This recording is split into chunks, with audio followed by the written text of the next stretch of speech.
Bharatiya Janata party का कमल खिलने वाला है,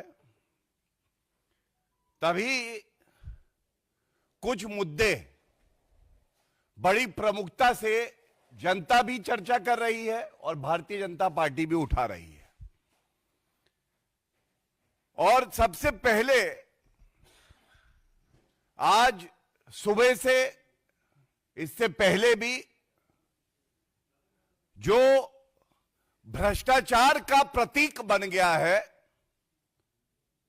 शीश महल, जो अरविंद केजरीवाल के कुशासन का प्रतीक बन गया है शीश महल, जो वीवीआईपी कल्चर का प्रतीक बन गया है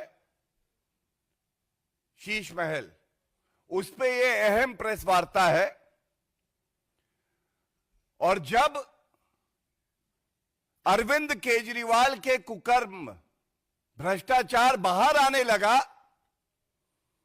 तो अरविंद केजरीवाल वही करने लगे जिसके लिए वो जाने जाते हैं। और उसको अगर एक वाक्य में परिभाषित किया जाए, सबसे पहले बहुत सारा शोर आएगा, सबसे पहले बहुत सारा शोर आएगा और उस शोर के पीछे छुप के चोर आएगा, और वो चोर अरविंद केजरीवाल। ये प्रेस वार्ता मैं इसलिए भी कर रहा हूं, हम सब जानते हैं कि शीश महल में जो घोटाला हुआ है उस पर जांच चल रही है।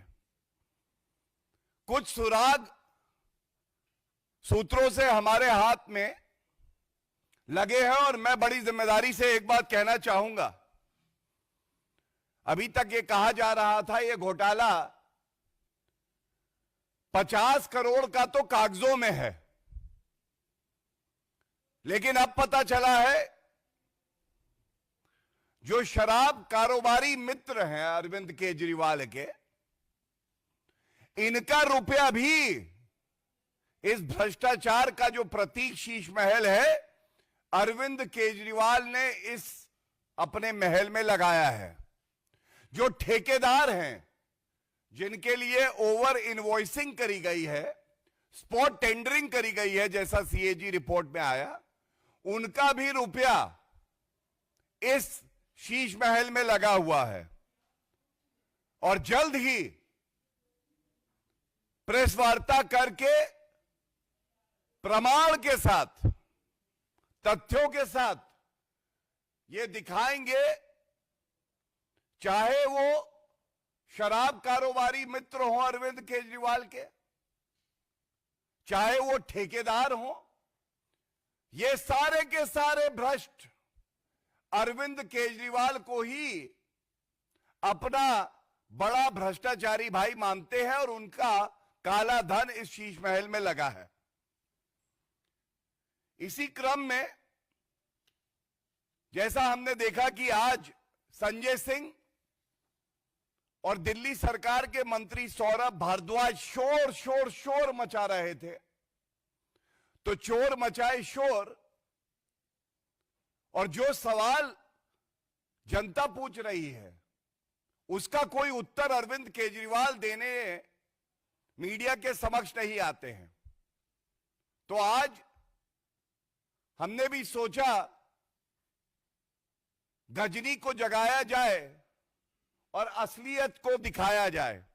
ये मेरे हाथ में एक हलफनामा है, it's an affidavit given by the most corrupt leader that Indian polity has seen, Arvind Kejriwal. His name is here, Arvind Kejriwal, 3 June 2013। और क्या लिखा है इसमें, ये देखिए, अरविंद केजरीवाल, हस्ताक्षर उनके हैं, कहते हैं मैं बड़ा बंगला नहीं लूंगा, आम आदमी की तरह सामान्य घर में रहूंगा। ये मैंने हाईलाइट किया हुआ है। तो क्या आज ये पूछा नहीं जाएगा, अरविंद केजरीवाल जी गजनी, क्या हुआ तेरा वादा? ये जो वादा किया था जनता से, इस पे कुछ स्पष्टीकरण दोगे या नहीं दोगे? बड़ा बंगला नहीं लेना था, इन्होंने तो बड़ा बंगला बनवाने के लिए जो कहा जा रहा है कि 50 करोड़ रुपए तो पेपर पे जिसका मूल्यांकन हो रहा है और 100 करोड़ रुपया शराब कारोबारियों का, ठेकेदारों का जो काली कमाई अर्जित करी वो भी लगाया है। और इसके साथ एक बिंदु मैं बिल्कुल उठाना चाहूंगा। ये 27 अक्टूबर 2013 का एक ट्वीट है। अरविंद केजरीवाल ने लिखा है, दिल्ली की मुख्यमंत्री शीला दीक्षित जी के घर में 10 एसी लगे हुए हैं। मैंने तो सुना है कि उनके बाथरूम में भी एसी लगा हुआ है। कौन भरता है उनके एसी का बिल? मैं और आप भरते हैं। मेरा तो कलेजा कांप उठता है यह सोचकर कि जब दिल्ली की 40% जनता झुग्गियों में रहती है, तब कोई मुख्यमंत्री कैसे एक आलीशान घर में रह सकता है।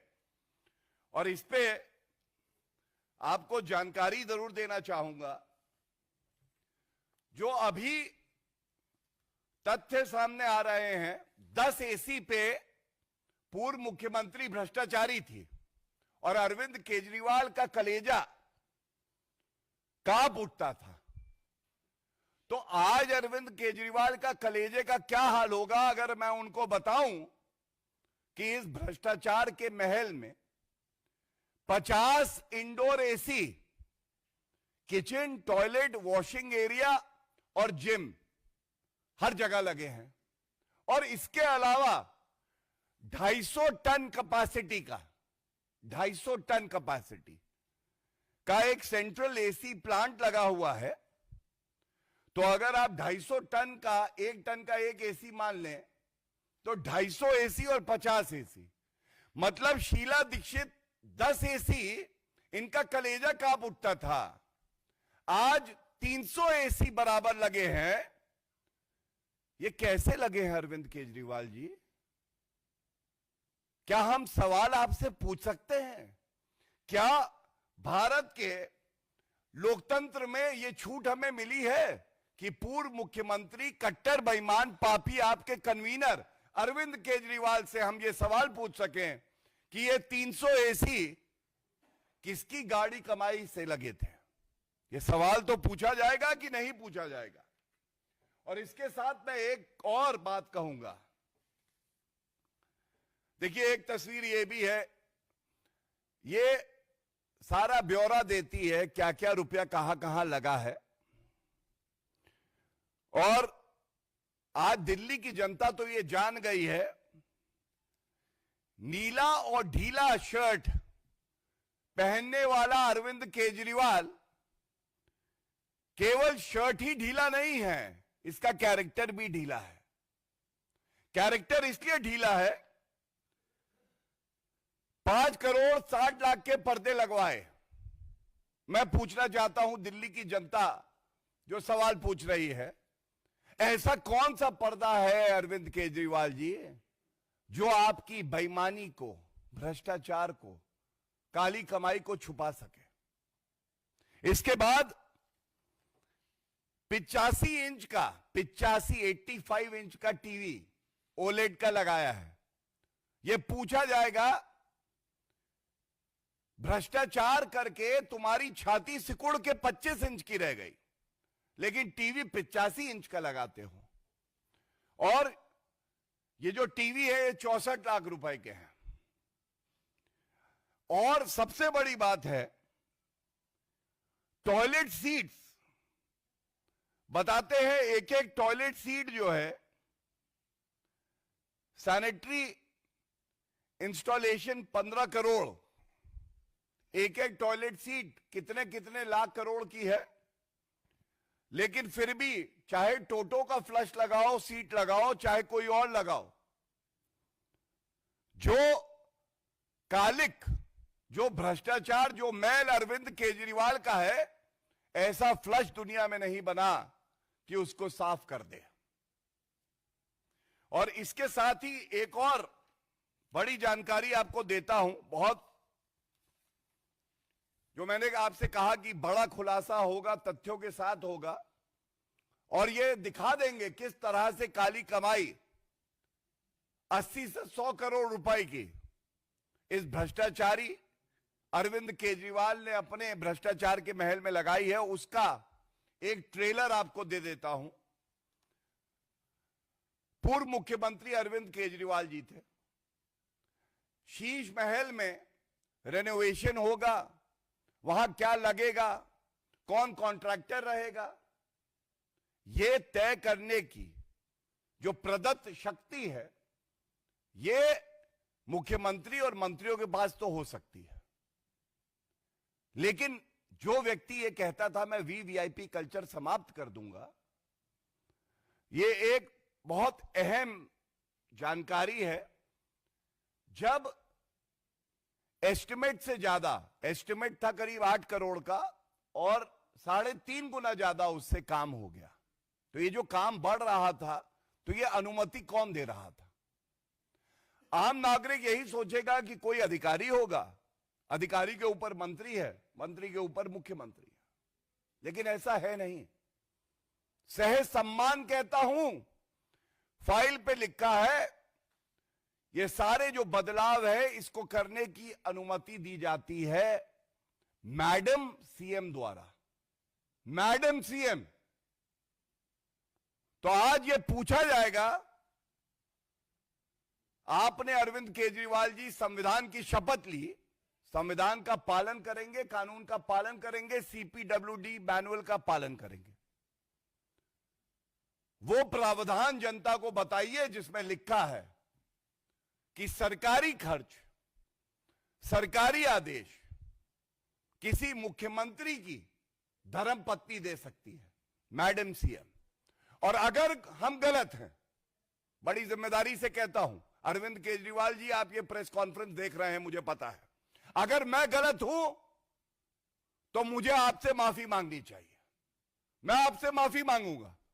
लेकिन अगर मैडम सीएम ने अनुमति दी है और उसके बाद कॉन्ट्रैक्ट को बढ़ाया गया है, तो दिल्ली की जनता आपसे यह सवाल पूछ रही है कि क्यों नहीं आपको अपने कन्वीनर पद से इस्तीफा देके दिल्ली की जनता से माफी मांगनी चाहिए, क्योंकि यह संविधान का उल्लंघन भी है। और यह सवाल मेरी बहन आतिशी मार्लेना जी से भी है। आतिशी जी आज मुख्यमंत्री है, अगर आपसे पहले कोई पूर्व मुख्यमंत्री दुरुपयोग करता है अपनी कुर्सी का, संविधान को तार-तार करता है, तो आज मेरी बहन आतिशी मार्लेना जी की यह जिम्मेदारी है कि उसके खिलाफ कार्रवाई करें। क्या आप ये कार्रवाई करने में सक्षम हैं आतिशी जी?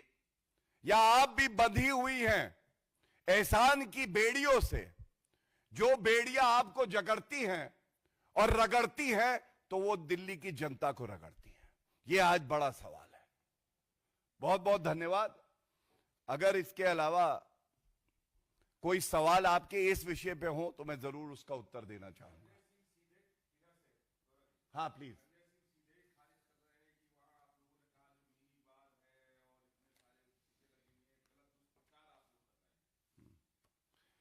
देखिए, ऐसा है कि स्पष्ट हो गया है, जब पापी आपको लगा कि उनके कट्टर बेईमान कन्वीनर की पोल खुलने जा रही है तो वो भागे। बताते हैं सुबह मंजन नहीं किया उन्होंने, चप्पल नहीं पहनी, दौड़ के गए, वो शीश महल में घुसने का प्रयास किया, किस तरह से साक्ष्य और सबूतों को नष्ट कर दिया जाए। और ये क्यों कहता हूं, उनका चरित्र ही ऐसा है। शराब घोटाले में फाइलें गायब कर दी थी। जब जांच एजेंसियों ने पूछा फाइलें कहां हैं, उन्होंने कहा खो गई, मुझे नहीं पता है जी, मोबाइल फोन नष्ट कर दिए।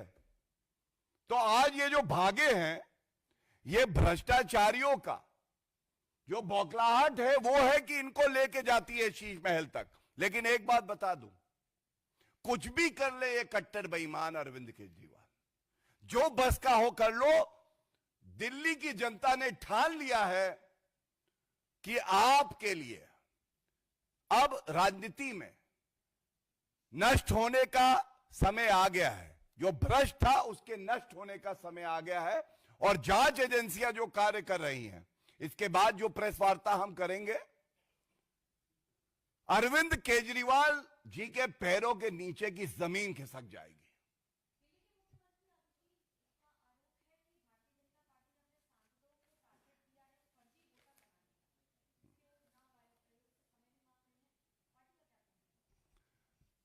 मेरा वही कहना है, पार्टी का वही कहना है जो जनता का कहना है। हमारी आस्था संविधान में, संवैधानिक संस्थाओं में है।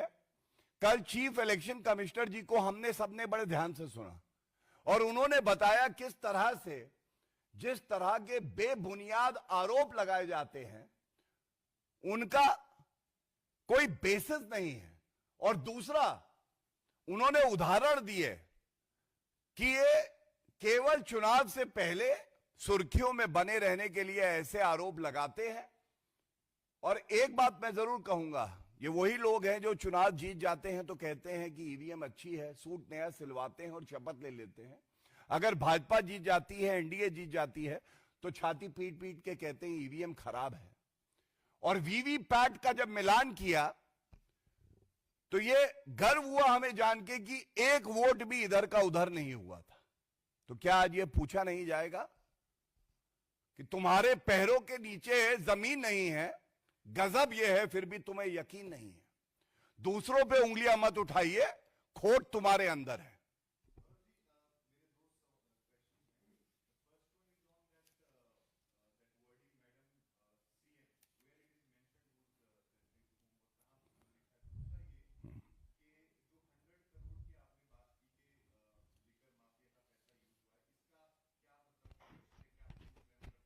देखिए, सबसे पहले जो फाइलें गायब कर दी गई, अगर वो फाइलें होती तो शायद अरविंद केजरीवाल जनता के समक्ष माफी मांग रहे होते।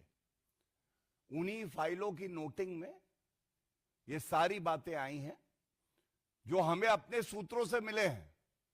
तभी मैंने चुनौती दी अरविंद केजरीवाल को कि ये बताइए कि ऐसा कोई आदेश, ऐसी कोई अनुमति मैडम सीएम ने दी थी या नहीं दी थी। अरविंद केजरीवाल जी इस बात का खंडन भी कर सकते हैं या जनता से माफी भी मांग सकते हैं।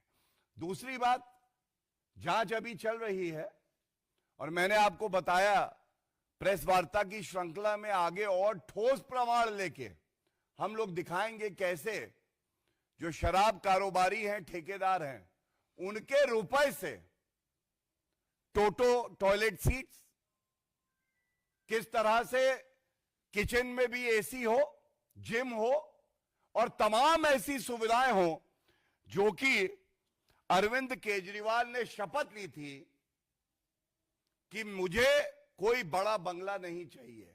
तो ये सुविधाएं और बड़ा बंगला आज जो शपथ अरविंद केजरीवाल ने ली थी उसको याद दिलाता है और दर्शाता है कि कितने बड़े झूठे, मक्कार, फरेबी, भ्रष्टाचारी अरविंद केजरीवाल हैं।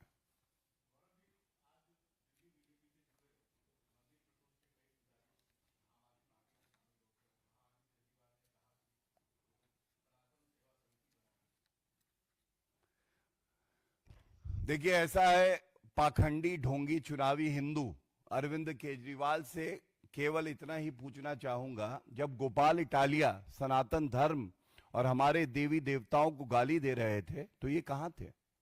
अरविंद केजरीवाल ने एक ट्वीट किया था कि स्वास्तिक चिन्ह को झाड़ू मार रहा है और भगा रहा है। और अरविंद केजरीवाल वो हैं जो 5 साल तक इस सरकार में और 11 साल सत्ता में रहे हैं। इनको तुष्टीकरण की राजनीति करने के लिए मौलाना तो याद आए, लेकिन पुजारी, ग्रंथी कभी याद नहीं आए। ये हमेशा हिंदू विरोधी रहे हैं। फिर भी लोकतंत्र में उनको हक है वो अपनी बात रखें। जिन मुद्दों को वो प्रखरता से उठाना चाहते हैं वो उठा सकते हैं। शराब कारोबारियों को अगर वो अपने साथ खड़ा करना चाहते हैं कल को तो कर सकते हैं। हम लोग हमेशा हर धर्म का सम्मान करते हैं। पुजारियों के लिए, ग्रंथियों के लिए अगर किसी ने उनके सम्मान की लड़ाई लड़ी है तो वो भारतीय जनता पार्टी ने लड़ी है।